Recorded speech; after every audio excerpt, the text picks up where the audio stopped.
Halo semua, perkenalkan, nama saya Marcelino Lorenzo dari Teknik Mesin UI 2018.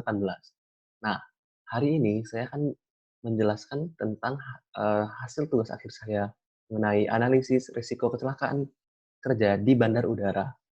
Nah, sebelum itu, video ini saya buat untuk memenuhi tugas akhir mata kuliah K3L. Jadi, analisis risiko kecelakaan kerja di bandar udara oleh Marcelino Lorenzo, NPM 1806-2010-11. Nah, pertama, pengertian dari bandar udara itu sendiri. Nah, bandar udara atau pelabuhan udara itu merupakan sebuah fasilitas tempat pesawat terbang dapat lepas landas dan mendarat. Menurut PT Angkasa Pura sendiri, bandar udara adalah lapangan udara termasuk segala bangunan dan peralatan yang merupakan kelengkapan minimal untuk menjamin ketersediaan fasilitas bagi angkutan udara untuk masyarakat. Nah, jadi dari sini kita dapat mengambil kesimpulan bahwa bandar udara itu lapangan udara termasuk dengan bangunannya dan seluruh peralatan yang ada yang bertujuan untuk menjamin ketersediaan fasilitas untuk masyarakatnya sendiri atau untuk penumpangnya. Nah, nah, bandar udara itu sendiri sudah menjadi bagian penting dalam kehidupan manusia. Dapat dilihat di seluruh dunia, banyak sekali manusia dalam suatu bandara dan bandara sangat memiliki nilai penting dalam proses dunia transportasi modern zaman sekarang. Nah, diperkirakan dalam satu hari terdapat 93.000 penerbangan di dunia ini. Jadi, dalam waktu 24 jam terdapat 93.000 pesawat yang lepas landas maupun mendarat di seluruh dunia. Nah, dengan jumlah yang data yang begitu besar, dapat dikatakan manusia yang terdapat dalam sistem ini pun sangatlah besar. Maka dari itu, penting untuk menjamin keselamatan kerjanya. Itulah mengapa alasan saya memilih topik ini. Nah, sebelum itu, apa sih pengertian dari K3 itu sendiri?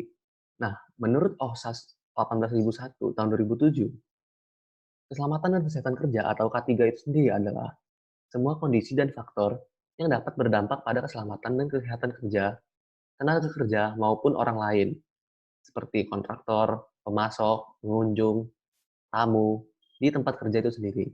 Nah, maka jika kita melihat dengan topik hari ini yaitu bandar udara, K3 yang terdapat di bandar udara itu sendiri adalah kondisi atau faktor yang dapat berdampak pada kesehatan dan keselamatan bagi para pekerjanya maupun bagi para penumpangnya. Nah, ternyata kecelakaan di industri penerbangan itu hampir 50% terjadi pada pelayanan sisi darat atau yang disebut dengan ground handling. Nah, pelayanan sisi darat atau ground handling ini sendiri merupakan suatu proses atau sistem yang menunjang kenyamanan bagi penumpang yang akan dijelaskan di slide berikutnya. Maka dari itu, untuk mempersempit topik bahasan hari ini, kita akan membahas resiko kecelakaan kerja di pelayanan sisi darat atau di ground handling saja, tidak ke sisi udara atau sisi penerbangan. Nah, sebelum itu kita harus mengetahui atau melihat beberapa pekerjaan yang umum yang ada di bandar udara, seperti pilot, flight attendants, ada juga flight operation officer, aviation security, marshaller, air traffic controller, aircraft maintenance engineer, dan yang terakhir ada ground staff itu sendiri. Nah, pilot atau co-pilot itu adalah seseorang yang memiliki tanggung jawab untuk menerbangkan pesawat dan memegang seluruh tanggung jawab penuh atas kemudi dan kendali pesawat terbang itu sendiri. Nah, jadi eh, seorang pilot itu memiliki tanggung jawab untuk menerbangkan dan kendali full atas pesawat sejak pesawat itu lepas landas hingga mendarat. Nah, yang berikutnya ada flight attendant atau pramugari atau pramugara. Tanggung jawab dari seorang flight attendant sendiri adalah untuk menjamin kenyamanan penumpang selama penerbangan. Nah, selain dari menjamin kenyamanan penumpang, flight attendant juga bertanggung jawab atas keselamatan penumpang. Jadi, tugas flight attendant adalah kenyamanan dan juga keselamatan penumpang. Jika terjadi suatu kondisi darurat, maka flight attendant lah yang bertanggung jawab mengevakuasi para penumpang. Lalu yang berikutnya ada Flight Operation Officer atau FOO. Nah, tugas dari seorang FOO adalah mengatur jadwal kru, mengatur transportasi, melakukan tracking, melakukan flight planning, membaca peta, melihat kondisi cuaca, menghitung beban pesawat, dan lain sebagainya. Jadi, bisa dibilang Flight Operation Officer ini adalah petugas ataupun tim kantor di suatu bandara yang bertugas untuk memperhitungkan dan menjamin seluruh kelancaran sistem ini sendiri. Nah, di sini bisa dilihat tugas itu untuk menjamin agar tercapainya tidak terjadi keterlambatan atau tercapainya on time. Nah, maka dari itu seluruhnya harus diatur oleh Flight Operation Officer. Nah, yang berikutnya ada Aviation Security atau AFSEC. AFSEC ini sendiri adalah petugas ataupun personil keamanan yang bertanggung jawab atas kenyamanan dan keamanan penumpang selama di bandara. Nah, dari AFSEC ini sendiri bertanggung jawab untuk melindungi penerbangan sipil dari tindakan melawan hukum dari para penumpangnya. Jadi, jika kita di bandara saat memasuki akan dicek segala macam, maka ini adalah tugas dari AFSEC. Nah, untuk menjadi AFSEC ataupun security bandara, kita harus memiliki surat tanda kecakapan petugas atau STKP. Nah, yang berikutnya ada yang disebut dengan marshaller. Nah, tugas dari seorang marshaller itu sendiri adalah memandu pilot untuk memarkirkan pesawat setelah mendarat dan memasuki landasan parkir. Nah, oleh sebab itu, biasanya seorang marshaller itu akan ditempatkan di hangar maupun parkir stand yang berada di apron. Jadi saat menunggu pesawat untuk mendarat, mereka akan menunggu di hangar maupun di apron. Nah, tugas dari marshaller sendiri yaitu membantu pilot untuk memarkirkan pesawat agar tidak menghalangi jalur penerbangan lain. Nah, yang berikutnya itu ada Air Traffic Controller atau ATC. Nah, ATC sendiri ini bertanggung jawab untuk mengatur lalu lintas pesawat karena posisi yang terlalu dekat antar pesawat dapat mengakibatkan tabrakan maupun senggolan. Nah, petugas ATC ini sendiri memberikan informasi ataupun instruksi kepada pilot dari menara bandara. ATC sendiri mengawasi seperti bagaimana arah laju pesawat, apakah sudah sesuai dengan rute penerbangan dan lain sebagainya. Maka dari itu mereka seperti menara komunikasinya. Lalu ada yang berikutnya, ada yang namanya Aircraft Maintenance Engineer atau AME. Nah, kita sendiri sebagai anak teknik, kemungkinan besar jika ingin bekerja di dunia penerbangan, dapat sebagai AME atau Aircraft Maintenance Engineer.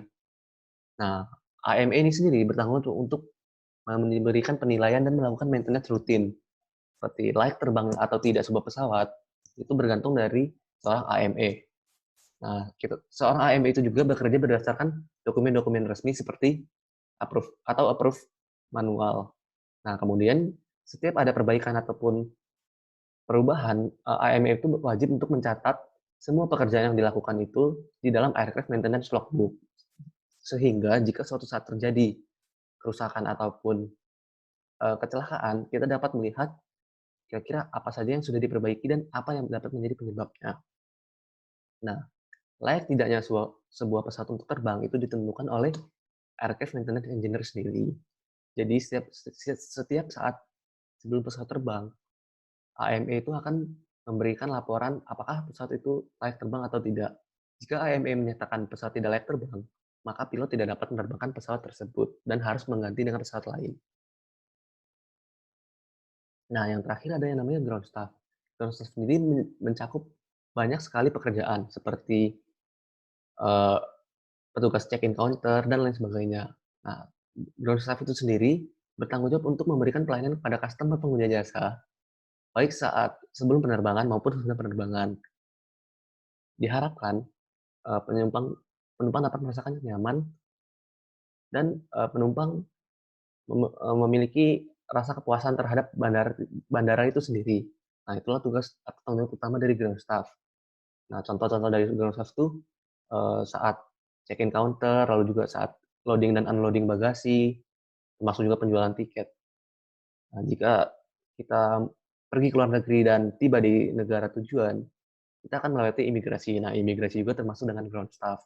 Maka ground staff sendiri adalah pekerjaan yang berada di darat yang bertujuan untuk suatu sistem yang bertujuan untuk mencapai kenyamanan bagi penumpang atau memberikan pelayanan maksimal kepada penumpang. Nah, ground handle itu sendiri berasal dari kata ground dan handling, di mana ground itu artinya darat ataupun di darat, sedangkan handling itu seperti penanganan ataupun pelayanan. Nah, secara sederhana berarti ground handling sendiri adalah pengetahuan dan keterampilan tentang penanganan pesawat di apron atau di landasan pacu itu maupun penanganan penumpang dan bagasinya di terminal dan juga kargo serta pos di kargo area. Jadi, ground handling itu adalah penanganan pesawat sendiri, lalu selain penanganan pesawat sendiri, lalu ada pelayanan penumpang di dalam gedung bandara dan juga ada penanganan kargo.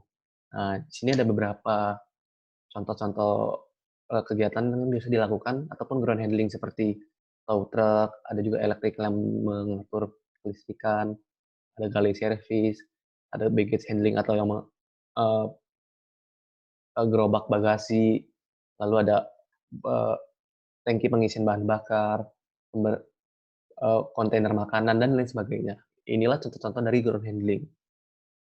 Nah, tujuan dari ground handling itu sendiri yaitu keamanan dalam penerbangan atau safety, kinerja tepat waktu atau on time, kepuasan pelanggan atau customer satisfaction, dan ada kepercayaan terhadap pelanggan atau reliability. Jadi tujuan utama dari ground handling adalah 4 hal ini. Untuk untuk menjalankan sistem yang besar seperti sistem penerbangan saat ini, perlu adanya ground handling yang benar. Nah, seperti yang sudah dijelaskan sebelumnya, ground handling sendiri memiliki risiko kecelakaan kerja hampir 50% di dunia penerbangan. Maka dari itu kita akan membahas tentang risiko kecelakaan kerja di sisi darat ataupun ground handling. Pertama, kita akan menjalankan proses manajemen risiko. Seperti yang sudah diajarkan di mata kuliah K3L. Nah, berdasarkan ISO 31000 tahun 2009, proses manajemen risiko merupakan bagian yang penting dari manajemen risiko itu sendiri. Karena ini merupakan penerapan atas prinsip dan kerangka kerja manajemen risiko yang telah dibangun. Nah, ada 3 proses utama, yaitu penetapan konteks, penilaian risiko, dan penanganan risiko. Nah, pertama kita akan menentukan konteks. Setelah itu, kita akan melihat assessment ataupun tiga proses ini, yaitu kita mengidentifikasi risiko ataupun risk identification. Lalu setelah itu kita akan menganalisa risiko itu atau risk analysis. Lalu kita akan melakukan evaluasi risiko atau risk evaluation. Dan yang terakhir kita akan melakukan penanganan risiko atau risk treatment agar risiko ini dapat diminimalisir untuk terjadinya. Nah, inilah proses manajemen risiko yang akan kita laksanakan. Nah, ini ada beberapa kerangka teori untuk manajemen risiko sendiri. Yang pertama dari hazard. Dari hazard dapat menimbulkan potensi bahaya, dan potensi ini pun dapat menyebabkan interaksi. Dari interaksi tersebut dapat menyebabkan dua yaitu kemungkinan dan juga dampak. Dari kemungkinan dan dampak ini dapat menimbulkan atau memicu risiko. Nah, setelah itu dari risiko yang harus kita lakukan adalah pengendalian risiko ataupun pengendalian agar risiko dapat diminimalisir. Nah, di sini kita akan melihat risiko pada kegiatan peralatan GSE atau Ground Surface Equipment. Nah, di sini ada kerangka operasi yang telah disusun. Yang pertama interaksi. Nah, interaksi yang terjadi itu adalah antara manusia dengan peralatan. Jadi interaksi di ground equipment ini sendiri atau peralatan-peralatan yang menunjang ground handling itu ada antara manusia dengan peralatan sendiri. Lalu ada kegiatan.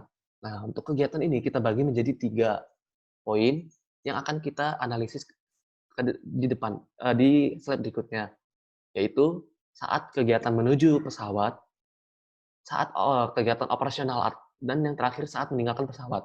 Jadi saat pertama mendatang atau menuju pesawat, lalu operasional itu saat melakukan ground handling di pesawat itu sendiri, dan yang terakhir meninggalkan pesawat setelah selesai.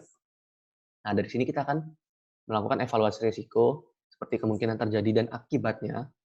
Lalu yang terakhir itu kita akan melakukan pengendalian atau kontrol. Ya, kita akan mengeliminasi substitusi pemisahan, rekayasa teknik, dan lain sebagainya. Nah, kegiatan pertama yaitu menuju pesawat. Saat menuju pesawat sendiri, kita dapat melihat risiko yang dapat terjadi. Yang pertama yaitu tabrakan. Nah, tabrakan sendiri itu dapat terjadi dalam beberapa kegiatan. Kegiatan pertama saat menuju pesawat. Jadi saat seluruh peralatan ataupun petugas sedang menuju pesawat atau sedang menjalankan tugasnya saat ground handling, itu dapat memicu ataupun memiliki risiko untuk terjadi tabrakan. Apa yang menyebabkan tabrakan terjadi? Penyebabnya yang pertama dapat terjadi karena petugas itu mengantuk atau tidak fokus atau human error biasanya. Lalu bisa juga ya penyebabnya itu kecepatan melebihi batas aman yang telah ditetapkan oleh pihak bandara. Penyebabnya berikutnya dapat terjadi karena kerusakan alat itu sendiri yang menyebabkan ketabrakan, dan dapat terjadi juga tabrakan itu karena kendaraan yang sudah tidak layak pakai. Nah, kendaraan tidak layak pakai saat menuju ke pesawat dapat menyebabkan tabrakan dengan kendaraan lain maupun dengan peralatan serta dengan eee, komponen-komponen pesawat itu sendiri. Nah, yang terakhir, tabrakan saat menuju ke pesawat juga dapat terjadi karena cuaca buruk. Nah, saat cuaca buruk seperti mungkin hujan lebat ataupun badai, jarak pandang pun menjadi terhalang dan dapat menyebabkan terjadinya tabrakan.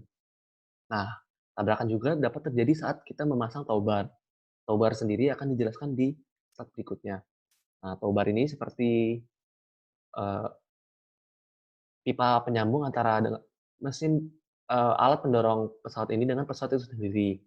Nah, saat memasang tow bar dapat terjadi tabrakan karena tidak adanya pemandu dari orang lain, sehingga supir yang memasang supir yang mengoperasi mengoperasikan mobil ini tidak dapat melihat dengan jelas. Lalu ada juga penyebabnya itu dari manusia sendiri, yaitu operator yang terlalu percaya diri.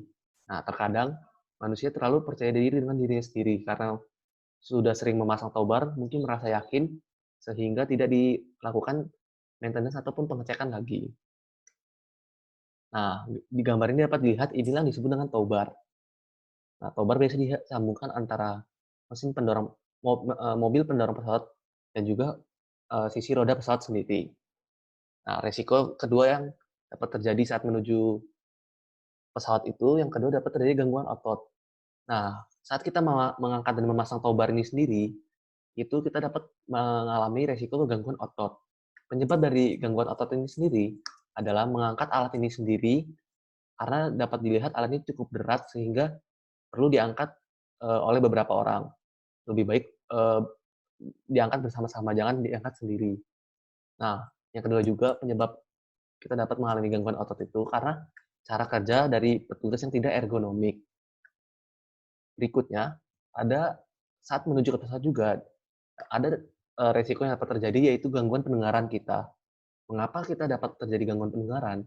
Karena seperti yang kita tahu, bandar udara sendiri memiliki tingkat kebisingan yang lumayan tinggi. Kebisingan ini dapat berasal dari mesin pesawat dan kegiatan-kegiatan lainnya. Nah, apa yang menyebabkan gangguan pendengaran? Itu dapat terjadi karena kita tidak menggunakan APD atau alat pelindung diri. Maka dari itu, penting untuk selalu memakai alat pelindung diri seperti alat peredam suara ataupun earplug. Nah, yang berikutnya itu kita dapat terkena resiko yaitu terpapar sinar matahari. Nah, mengapa dapat terpapar sinar matahari? Karena kita tidak menggunakan baju lengan panjang. Sehingga direkomendasikan bagi para pekerja ground handling ataupun pekerja-pekerja lapangan lainnya di bandar udara, itu wajib mengenakan baju lengan panjang. Nah, kegiatan yang kedua yaitu operasional. Di sini ada contoh pemasukan bagasi ataupun, eee, barang penumpang ke dalam bagasi pesawat. Nah, resiko yang pertama, itu dapat terjadi juga tabrakan. Tabrakan dapat terjadi saat kegiatan pushback pesawat atau kegiatan mendorong pesawat saat sudah siap berangkat dan juga saat menarik chart ataupun gerobak. Nah, saat kita pushback pesawat atau melakukan pendorongan pesawat, itu dapat terjadi tabrakan karena kurangnya komunikasi dengan air traffic controller ataupun ATC yang sudah dijelaskan sebelumnya, dan saat pushback pesawat juga dapat terjadi tabrakan karena human error. Mungkin pemasangan tombol kurang sempurna dan juga, terlalu terburu-buru ataupun jika kita, sedang mendorong pesawat dan operator menginjak pedal rem saat mendorong, maka akan terjadi, eee, pemberhentian secara dadakan. Nah, hal ini dapat menyebabkan, sedikit tabrakan ataupun guncangan. Nah, yang berikutnya saat kita menarik cat atau gerobak pun dapat terjadi tabrakan ataupun senggol dengan part-part yang ada di pesawat ataupun part-part pendukung lainnya. Mengapa? Karena kita melebihi pada kemungkinan yang dapat terjadi itu karena melebihi batas pagar gerobak ataupun batas aman yang telah ditetapkan. Jadi masing-masing, baik itu gerobak maupun kabin, gerobak makanan segala macam, itu sudah memiliki tempat ataupun areanya sendiri-sendiri. Jika kita melanggar ini, dapat terjadi tabrakan dengan, eee, bidang-bidang lain. Nah, resiko yang kedua saat kita melakukan operasional, yaitu tersedot engine ataupun mesin pesawat. Nah, ini dapat terjadi saat kita, melakukan pushback ataupun, mendorong pesawat mundur dengan kondisi engine yang sudah menyala. Biasanya saat dilakukan pushback, engine yang menyala hanyalah, sedikit, karena sudah ada, standar keamanan yang ditetapkan. Nah, jika pushback dengan engine yang menyala sempurna, maka akan terjadi risiko tersedotnya, manusia atau petugas oleh engine pesawat. Nah, ini penyebabnya juga dapat terjadi karena terlalu dekat dan melewati batas. Jadi kita, saat penumpang ingin menuju ke dalam pesawat pun, saat ingin masuk ke dalam pesawat, jika tidak melalui Garbarata, biasanya di sekitar pesawat akan dipasang, korn-korn yang membatasi, alur gerak, dari penumpang itu sendiri agar tidak terlalu dekat dengan engine pesawat. Lalu, penyebabnya yang kedua yaitu memasukkan bagasi yang terlambat. Nah, sebagai contoh, jika, seluruh penumpang sudah masuk dan terdapat bagasi yang telat dan kondisi engine sudah menyala, maka, petugas yang memasukkan bagasi memiliki risiko untuk tersedot ke engine pesawat ini, seperti di gambar. Nah, yang ketiga juga bisa terjadi karena kesalahan komunikasi antara pilot dengan headset man ataupun petugas marshaller yang ada di bawah yang sedang melakukan pushback pesawat. Mungkin, saat pilot mengira sudah clear, padahal masih terdapat manusia ataupun, eee, peralatan lain yang berada di dekat pesawat. Nah, inilah yang disebut dengan kesalahan komunikasi. Nah, lalu risiko yang keempat itu bisa terjadi rusaknya peralatan. Saat pushback pesawat seperti yang sudah dijelaskan, dapat terjadi kerusakan peralatan jika penyebabnya lupanya mencabut pin dari pin penghubung antara tow bar itu sendiri dengan roda pesawat. Nah, jika kita lupa mencabut pin ini sendiri, maka dapat terjadi rusaknya peralatan, yaitu di sini rusaknya tow bar itu sendiri. Dan rusaknya peralatan juga dapat terjadi karena tidak sesuainya prosedur pemakaian. Jadi mungkin alat ini dipakai tidak sesuai dengan fungsi kerjanya. Nah, rusaknya peralatan juga dapat terjadi saat loading maupun unloading barang.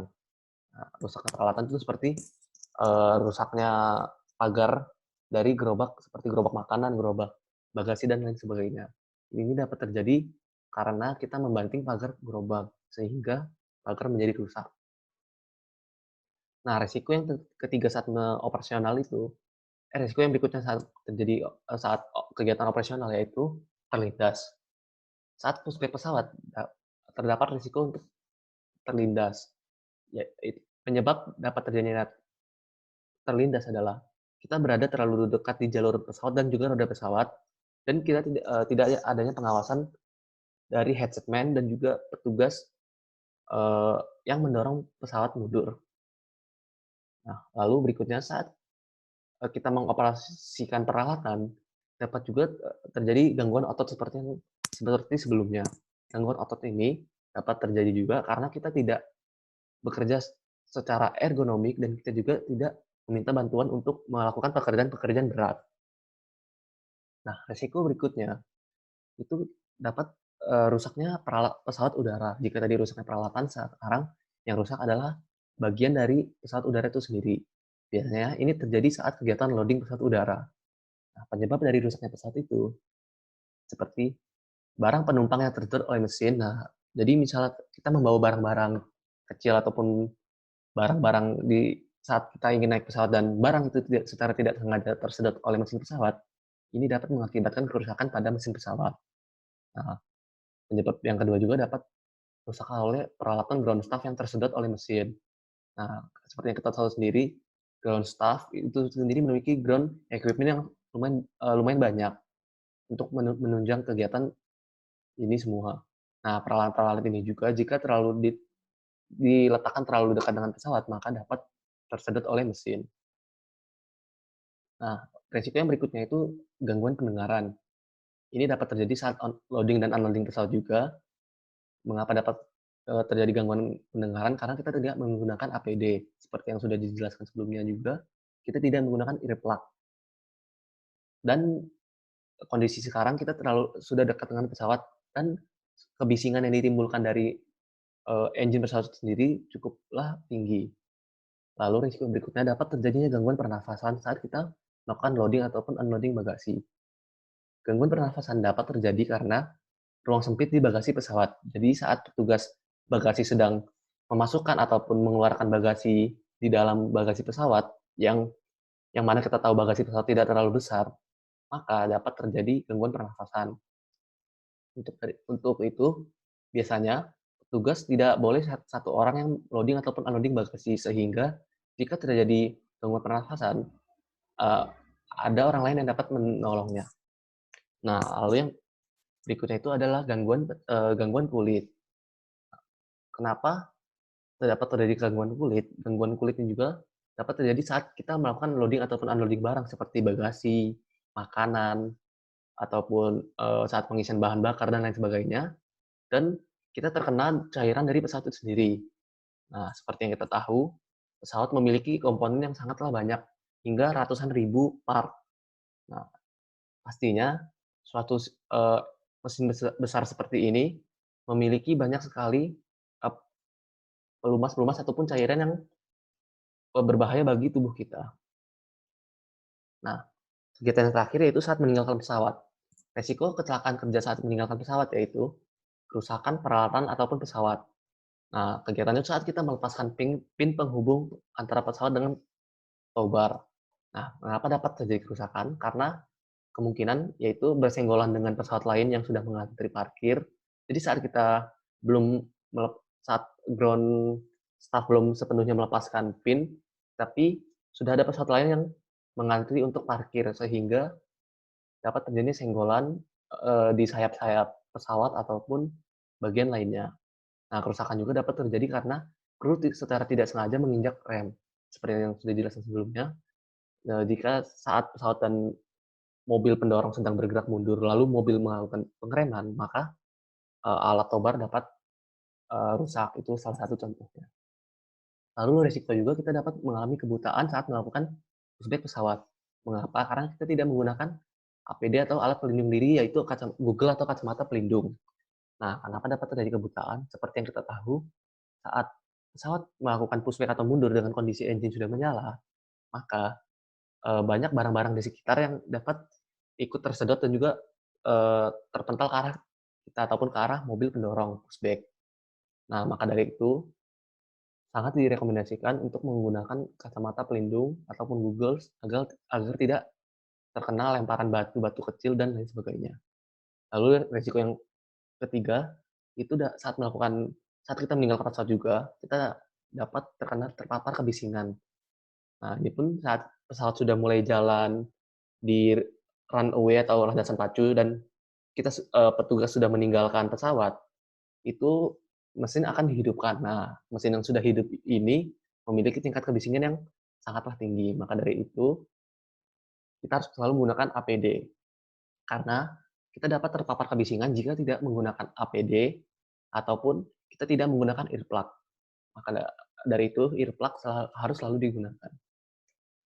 Nah, setelah itu bagaimana langkah pengendalian risiko secara engineering? Nah, secara engineering sendiri ada beberapa langkah pengendalian risiko yang dapat dilakukan sebelum pesawat ataupun sebelum seluruh sistem berjalan. Yang pertama, saat proses kegiatan menuju pesawat, itu sebagai engineer kita dapat memperbaiki peralatan yang sudah rusak seperti memberikan tahanan tambahan pada pijakan rem ataupun gas. Nah, ini agar tidak terjadi slip saat operasikannya. Nah, lalu berikutnya saat kita proses loading dan unloading barang, kita dapat mengadakan forklift untuk mempermudah pengangkatan dan pemindahan barang maupun gerobak baru dan seluruh peralatan yang sudah sesuai dengan standarnya. Nah, dan yang terakhir saat proses pushback ataupun pendorongan pesawat, itu kita harus pengecekan peralatan secara rutin dan pengadaan peralatan pendukung. Nah, di sini kita harus selalu mengecek apakah alat pelindung diri sudah memadai dan juga kita harus melakukan maintenance rutin kepada seluruh peralatan yang digunakan sehari-hari agar tidak terjadi ataupun meminimalisir terjadinya resiko kecelakaan kerja. Nah, apa yang dapat dilakukan langkah pengendalian resiko secara administratif? Nah, yang pertama-tama yang paling sangat-sangat utama yaitu mensosialisasikan standar operasional prosedur ataupun yang biasa disebut dengan SOP kepada seluruh pekerja yang berhubungan langsung dengan pesawat ataupun seluruh pekerja yang ada di bandar udara. Lalu, melakukan rotasi kerja dengan operator lain untuk mencegah rutinitas yang dapat menyebabkan perasaan sudah berpengalaman. Nah, atau dengan mudahnya atau kalimat mudahnya, kita harus selalu melakukan rolling antar pekerja. Jangan sampai si A dengan si B selalu bekerja bersamaan, karena jika si A dengan si B bekerja bersamaan, pasti akan ada yang memiliki rasa senioritas dan lebih berpengalaman. Hal ini dapat menimbulkan perasaan sudah berpengalaman. Nah, lalu jam kerja juga harus disesuaikan ataupun shift kerja harus disesuaikan agar tidak terjadinya human error. Nah, di sini juga biasanya ground staff itu dibagi menjadi 3 shift, yaitu dari pagi, siang, dan malam. Dan saat shift pertama sudah mau berakhir 1 jam sebelumnya, shift kedua itu sudah datang, jadi saling meng-cover, sehingga tidak terjadi kekosongan. Nah, yang ketiga itu menambah barir ataupun penghalang pada operator peralatan untuk mencegah pengambilan jalan pintas. Biasanya mungkin terdapat beberapa operator nakal yang mengambil jalan pintas untuk mempercepat perjalanan menuju pesawat. Sedangkan hal ini berbahaya untuk keselamatan pekerja sendiri. Lalu yang berikutnya, kita memerlukan sertifikasi kelayakan peralatan Ground Support Equipment ataupun GSE.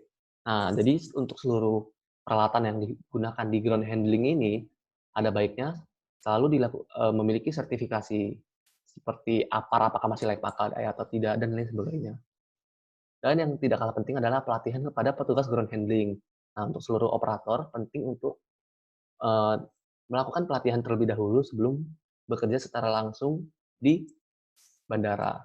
Dan yang terakhir, untuk bekerja di bandara, itu direkomendasikan harus memiliki sertifikasi kepada operator.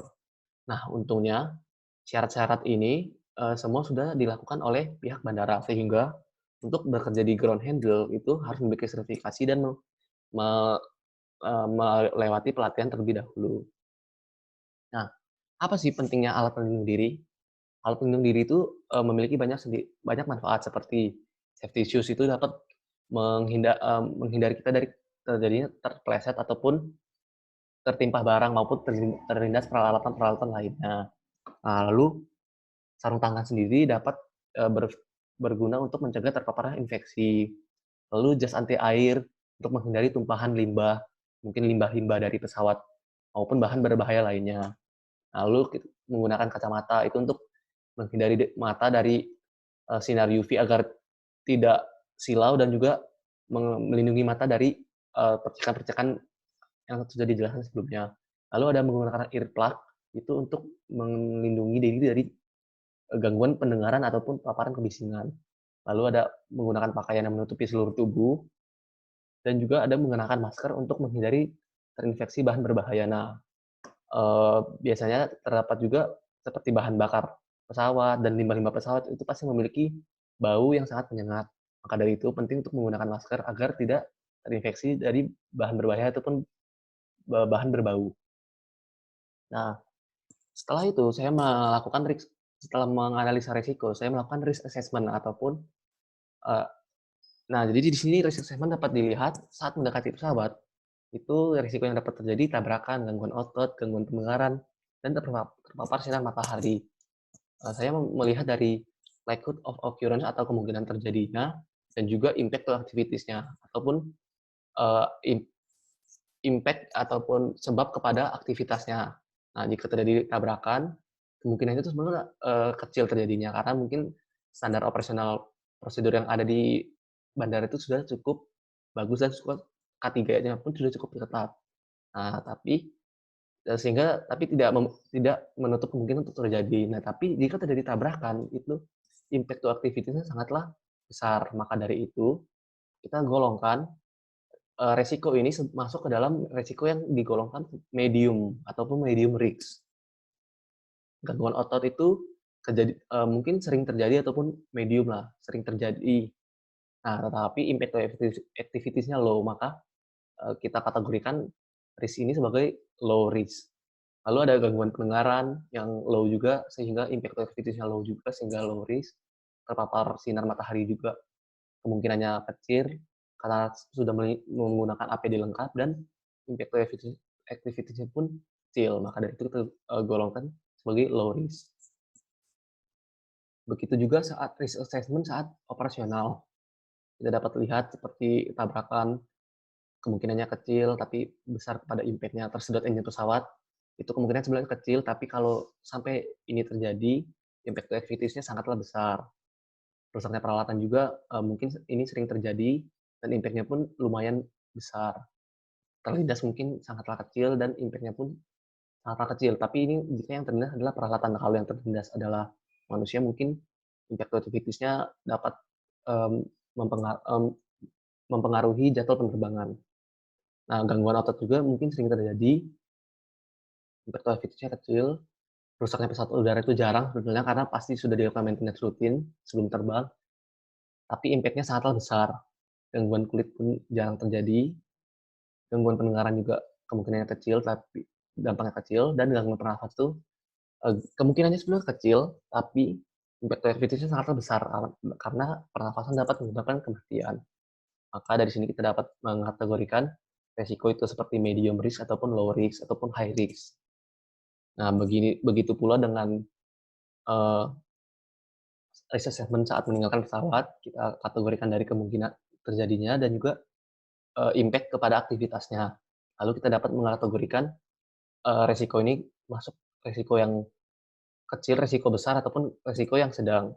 Nah, untuk menilai apakah resiko ini masuk ke dalam resiko yang medium, ataupun resiko yang kecil, resiko yang besar, itu kita melakukan yang namanya risk matrix ataupun kategori. Nah, dari risk matrix ini dapat kita lihat jika, sebagai contoh, jika kemungkinan terjadinya medium, impact to activities-nya medium, maka kita dapat kategorikan dia eee